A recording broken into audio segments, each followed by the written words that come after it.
Hi everyone, and welcome back to the Debrief. Today our three topics are a new church for the Society of St. Pius X, then we'll talk about the diary of a predator priest, and then Pope Francis naming 21 new saints today in a groundbreaking ecumenical gesture.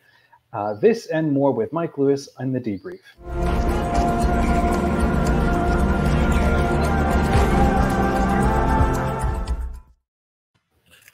Hey Mike, welcome to the show. The Debrief, friends, is a weekly show where we talk about news, questions, and controversies facing the Catholic Church. I'm Dominic, the founder of SmartCatholics. And I'm Mike Lewis, the editor-in-chief and co-founder of the website Where Peter Is. So, Mike, the first topic today relates to the world of radical traditionalism. Over the weekend, Cardinal Bernard Fellay of the SSPX, he consecrated a brand new $42 million church in a 4-hour ceremony. Can you tell us a little bit about this organization?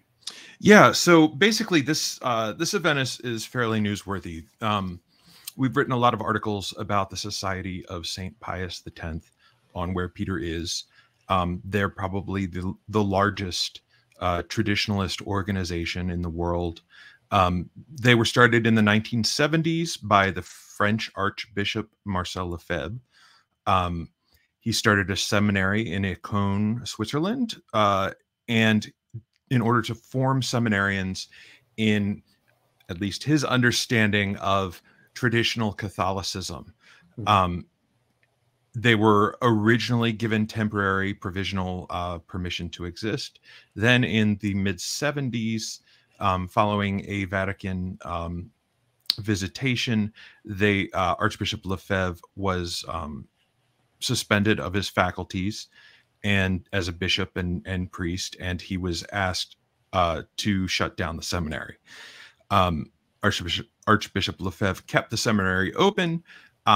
We've covered on Where Peter Is his dialogue with Pope Paul VI, Pope Saint Paul VI in the last years of Paul VI's life, and then he tangled with John Paul II throughout the 80s.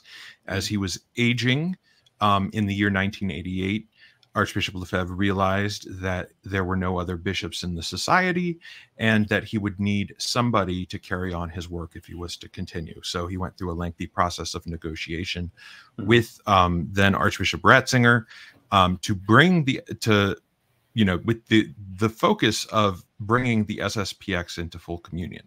They reached an agreement in May 1988, I believe May 5th, and then the following morning, Archbishop Lefebvre retracted his signature.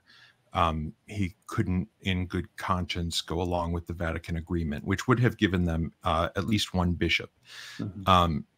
Instead, he decided to go ahead that June and consecrate 4 bishops without Vatican permission. And for this, he and those 4 bishops were excommunicated. Wow. And basically, they have, it was described by Ratzinger as a schismatic act. There's some debate about whether or not the SSPX is in schism. A number of figures in the institutional church have tried to state that they're not, and that it's maybe an irregular situation. If you look at the definition of schism and you look at the way that they operate, which is they operate chapels with their own authority structure, without deference to the local bishop. The priests don't have any recognition by the local bishop. They're ordained by these, basically 3 of the original 4 remain. Lefebvre passed away in the 90s. Anyway, basically what it is it's a traditionalist, some might call it a counter church. They have their own magisterium. We consider their sacraments to be valid. The masses, they say, the ordinations they do are valid, but because they have no recognized ministry in the church, they're essentially illicit or suspended. Anyway, this group, which was started in Switzerland and is big in France, its headquarters in the United States are in the town of St. Mary's, Kansas, which is I believe it's in the Topeka area.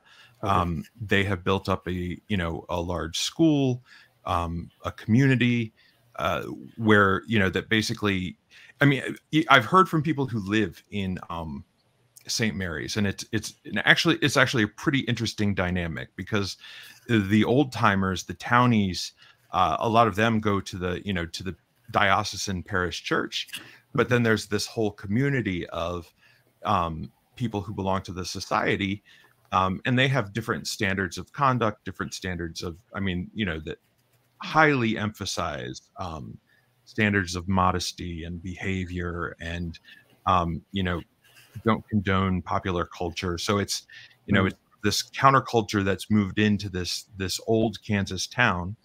Okay. But I guess they've gone through they've raised a lot of money, and they've got a lot of faithful adherents, and so they've just built this huge $42 million church that was just consecrated, and that's kind of the latest news.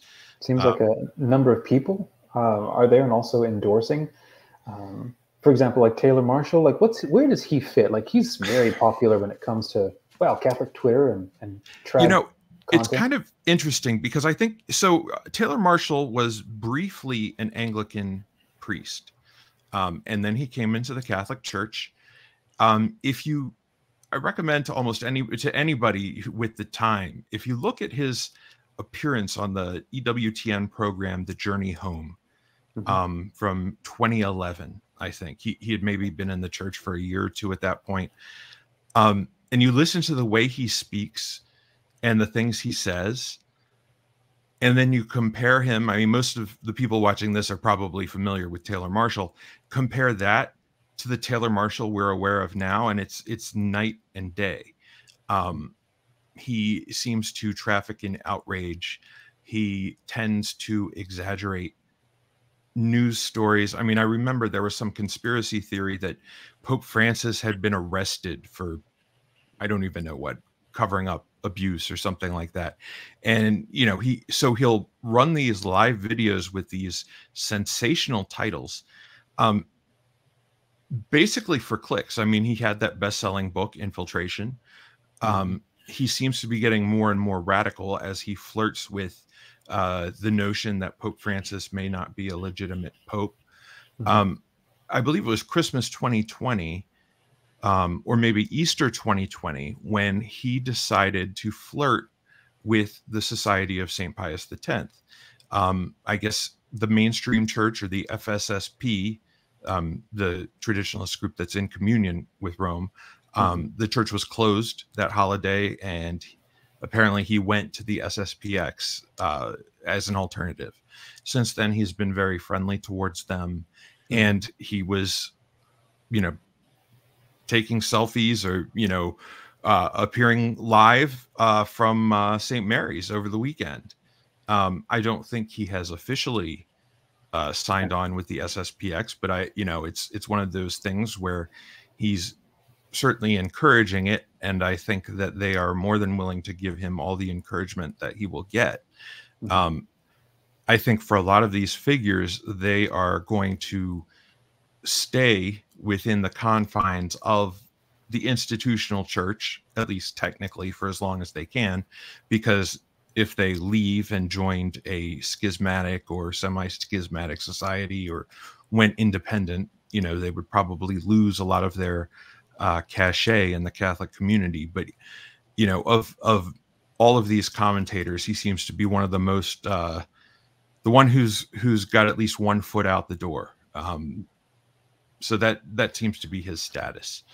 Talking about a foot in both camps, which is a bit compromising or curious, the SSPX seems to be, it's continuing to get attention among Catholic circles, and then even endorsements from bishops in the mainstream church, like Bishop Athanasius Schneider. Can you speak to that?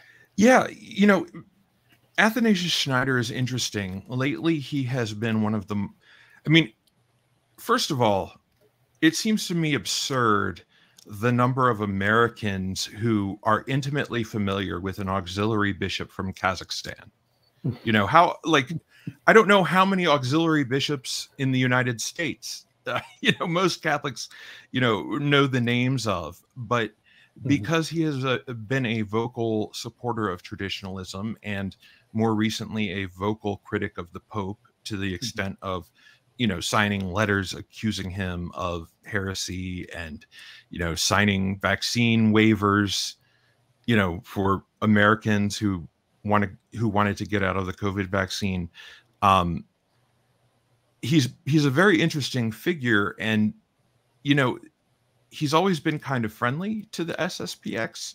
One thing that I really wish someone would get to the bottom of is, early in Francis's papacy, it was reported by a number of conservative outlets that Schneider was conducting an apostolic visitation of the SSPX at the behest of the Holy See. Now, I don't understand why they would pick him, of all bishops, to go to the SSPX seminary and to write up reports. But he has, he comes back and he, supposedly from this visitation, which I can't find any record of on any official Vatican source, giving a glowing review of the SSPX and saying that they, what they believe is, totally orthodox and totally, should be accepted within the church. And lately he's been promoting the society itself. He's been promoting the idea of going to mass there. He's, endorsed some of the ideas of, people who feel that they can't obey Pope Francis, that, that they would go there instead of go to the Novus Ordo church. He's kind of been building this momentum, and as others have gone more quiet, other bishops who are critical of Pope Francis, like I haven't heard a ton from Cardinal Burke lately, for example. I wonder, his star seems to be rising, and with this crowd, of course, and I wonder where it's all leading. Yeah, there's a bishop, is it Vitus or Vitus Huonder? He's a retired Swiss bishop as well. I have a friend named Vitus, so I guess that's his first name. Yeah. So also there's this Bishop Vitus Huonder. He's Swiss, and he was, he was the ordinary of a small Swiss diocese, and he decided that he wanted to retire in an SSPX residence or rectory. I don't know what they call their priest houses. And he says that he did this with the permission of Pope Francis, but now he's been doing sort of the media run, and he's been conducting these interviews where he's defending what Archbishop Lefebvre did. He's defending the positions of the SSPX. He's criticizing Pope Francis. On the other hand, when it's useful, he's saying that Pope Francis personally told him that the SSPX is not schismatic, not on the record, have to take his word for it. It's kind of an interesting thing. And he's a bishop that I don't think many people had heard of before his retirement and media campaign. But it seems that the traditionalist movement is grasping, exploiting, and promoting every opportunity that they can get to promote their worldview. And I think a lot of this is in opposition to Pope Francis, but it goes much deeper than that, because it really goes down to the doctrinal differences that separated Lefebvre from the mainstream church decades ago. It's Vatican II is the real question, and whether it should be embraced, implemented, adopted, how it should be interpreted.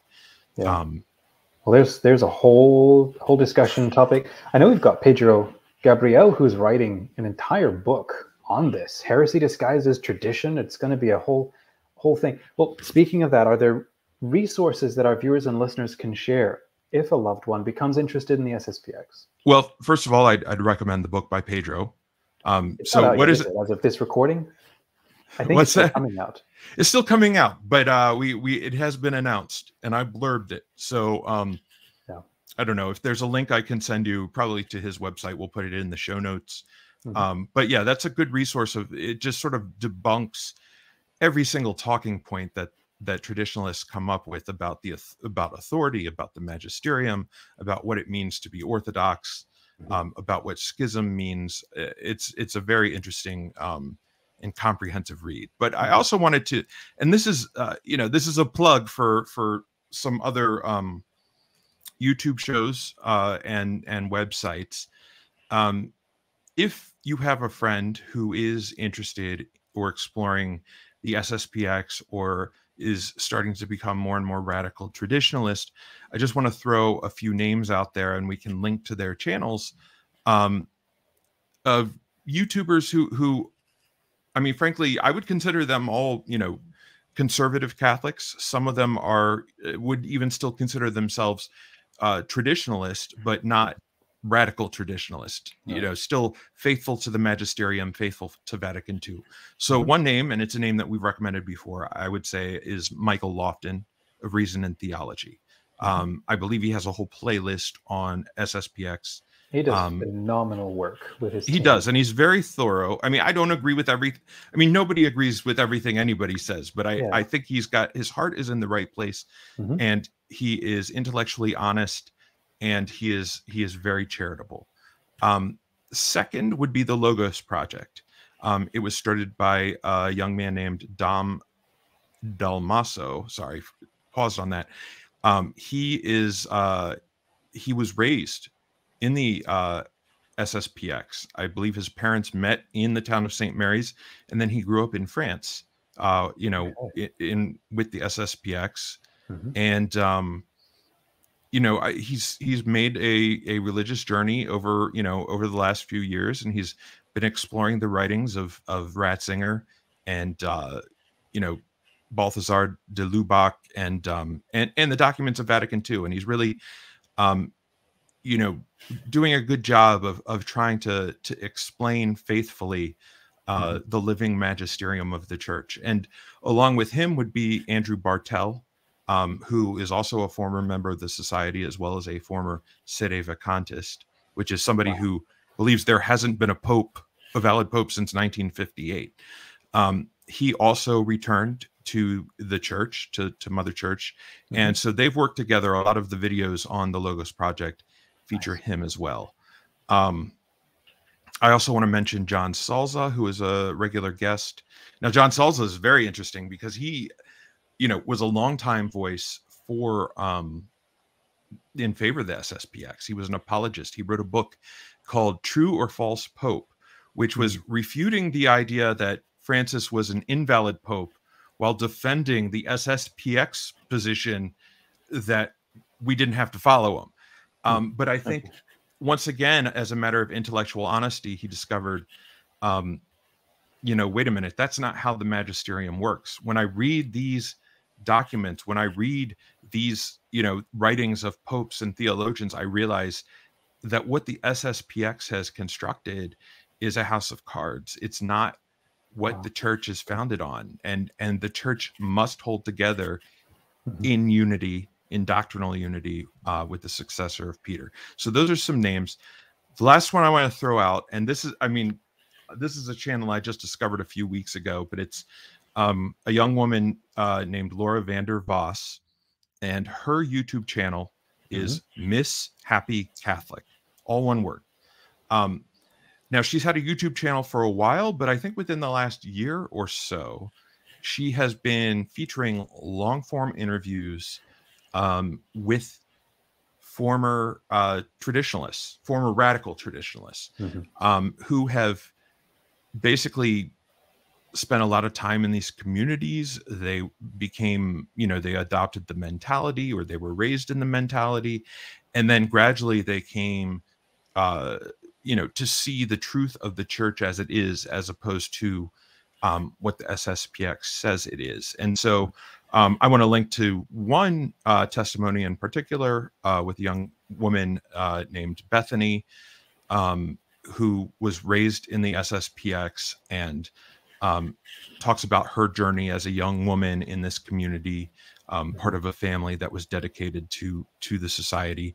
I think that these are good resources. I think that these are people who are genuinely seeking the truth, and I think they're doing a great service you know, I mean, the funny thing is, it's like we do address radical traditionalism a lot at Where Peter Is, but I feel like a lot of traditionalists have just written us off. I mean, I stand by our work and I think it's true. But it's like, if people see Where Peter Is, they all of a sudden think like Marxists and modernists. And these are conservative Catholics who, you know, who love high liturgy and chant, and, you know, they are intimate. They grew up intimately knowing these with this traditionalist ideology, and they are very well suited to address it. Fantastic. Well, it'll be good to have all those links in the description. Did they also start treadrecovery.com? Yes. Okay. I guess Laura just started that. So that's are you a member of that website? Not yet, but I'm going to check them out. Speaking of recovery, let's talk about the sex abuse crisis. Just the other day, you published an article you've been hunkering down, working on for a while, about the case of a Jesuit priest, Alfonso Pedrajas, I think, who died in 2009. And then recently, the Spanish newspaper El País got a hold of his diary, in which he confesses to abusing as many as 85 people. Why did you write the article, the response? Yeah, so this article, and it's funny because we've pushed back our taping 2 weeks in a row because I've been so engrossed in a writing project, and you know, it's like once that bug clicks, you know, it's like I've got to hunker down and finish it.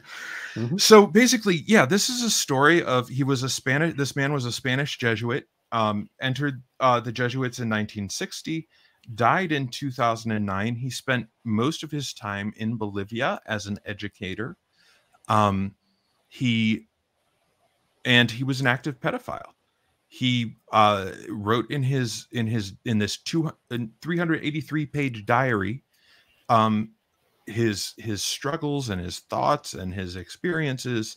I mean, you know, you hear about these serial predators all the time, but this was maybe the most thorough, most comprehensive account from his point of view. Wow.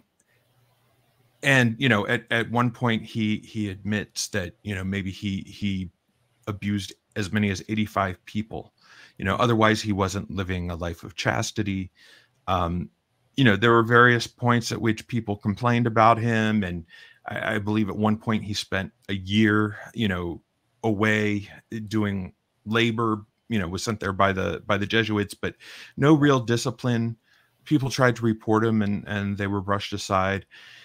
And I mean, because it was this comprehensive long form article, I started to think once again about the scope of this problem. Since I've started Where Peter Is, I've had the opportunity to speak with and befriend and interview, you know, a number of survivors.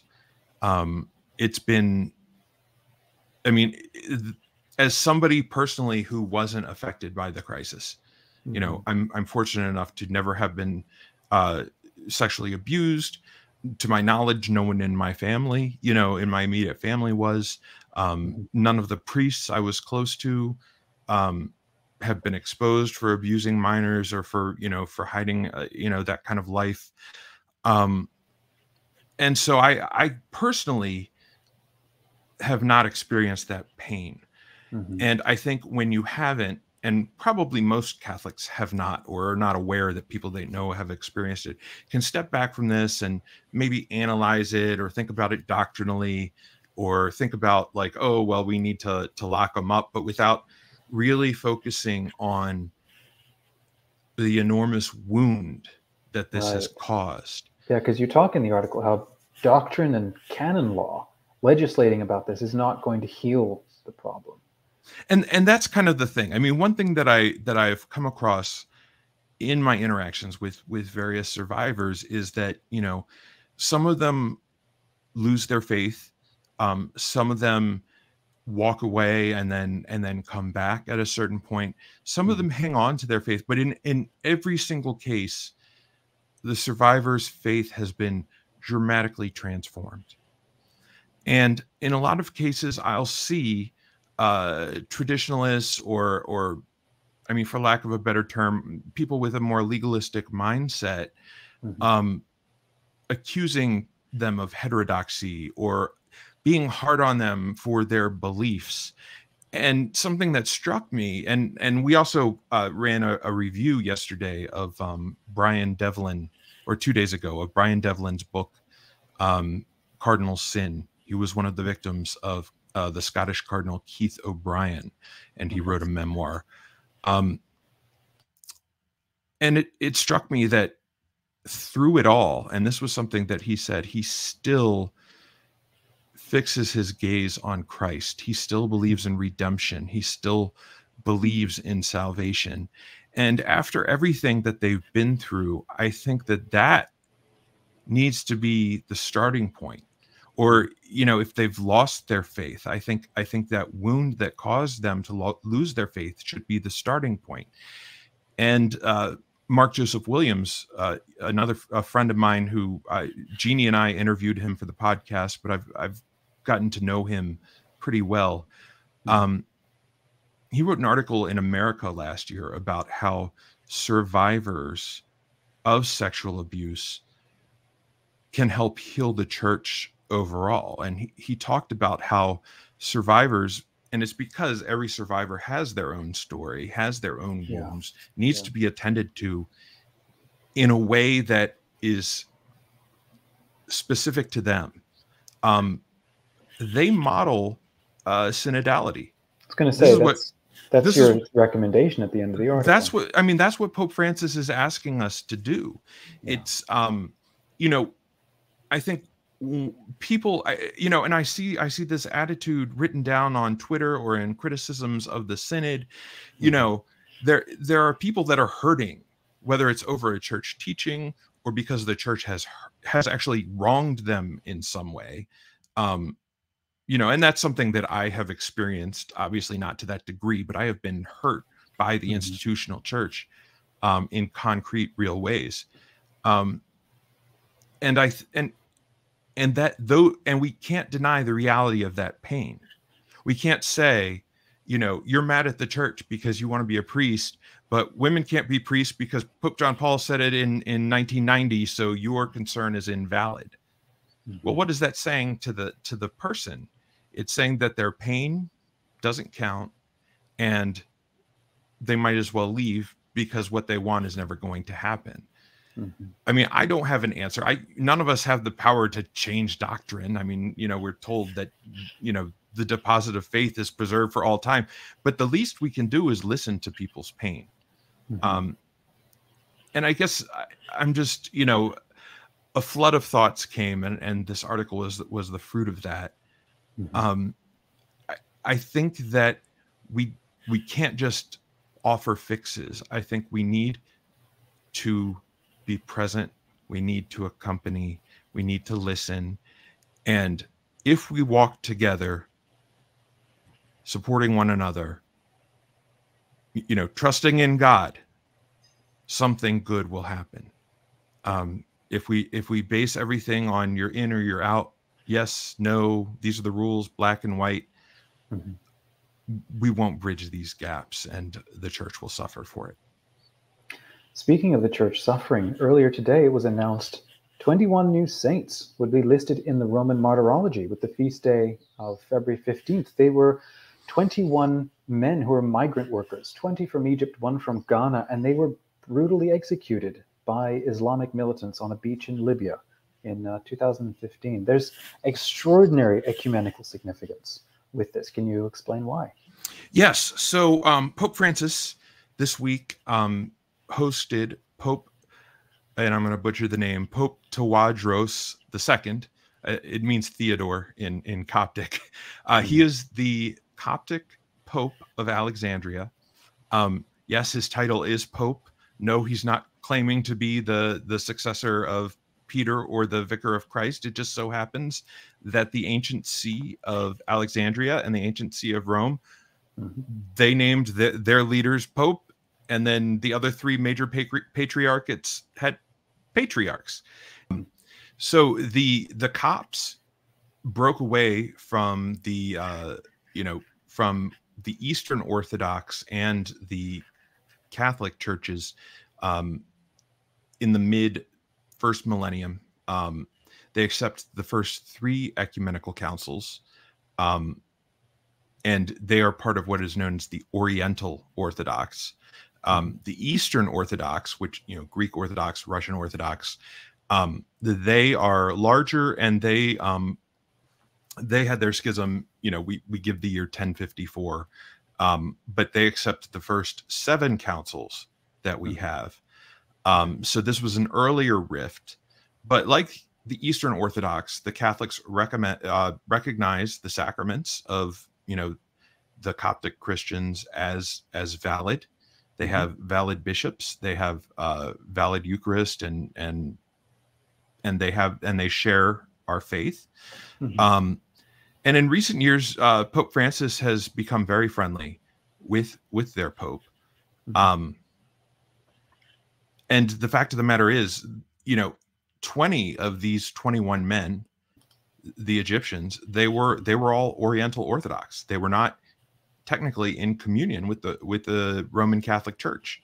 And then the last one, he was from Ghana, and there's some questions about what his religious origin is. And there's a chance he may have actually been Catholic, because a lot of Ghanaians are Catholic. Others say that he converted because of the inspiration of these Egyptian Copts. But there was this video that came out in 2015 showing these brutal executions. Within a week, they were named saints in the Coptic Church. And we've always regarded them. I mean, Pope Francis has always talked about them as martyrs. He's referred to ecumenism of blood. If you die for Christ, does God really care if you're Orthodox or Methodist or Baptist or Coptic? But what was remarkable was that Pope Francis put their names in the martyrology, which is the Catholic Church's official list of saints. It goes by calendar. So there's a question: has the Church ever formalized, apart from this, saints who weren't formally members of the Catholic Church? Well, so it's sort of a yes and no thing. Like the Catholic Church, we have our formal canonization process, which, it's sort of, we all know it: venerable, a servant of God, venerable, blessed, canonized. You need to have a certain number of miracles to your name, that kind of thing. But there are also cases where popes can just decide.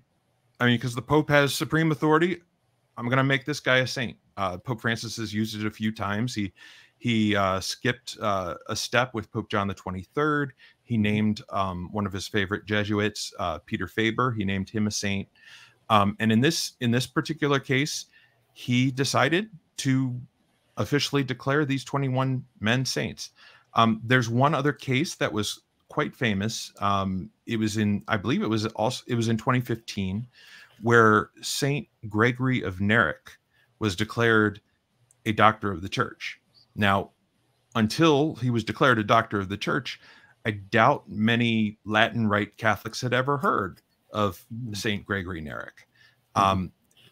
He was an Armenian saint, and he was a scholar, and it just so happened the Armenian Church, just like so many of these churches, sort of went in and out of communion. There's a history of them excommunicating each other.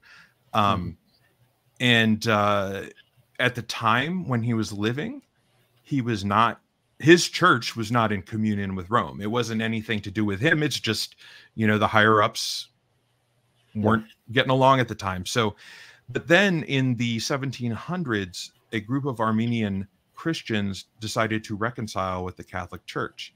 And typically when an Eastern church or a group of Eastern Christians, Orthodox, Oriental Christians, comes into full communion with the Church, they bring with them their traditions, and this includes their saints. So St. Gregory of Narek had been recognized by the Armenian Catholic Church, but he never went through that, the Roman process. But of course, the Catholic Church allows this sort of recognition, and there are plenty of saints that have been brought across. There's some interesting ones.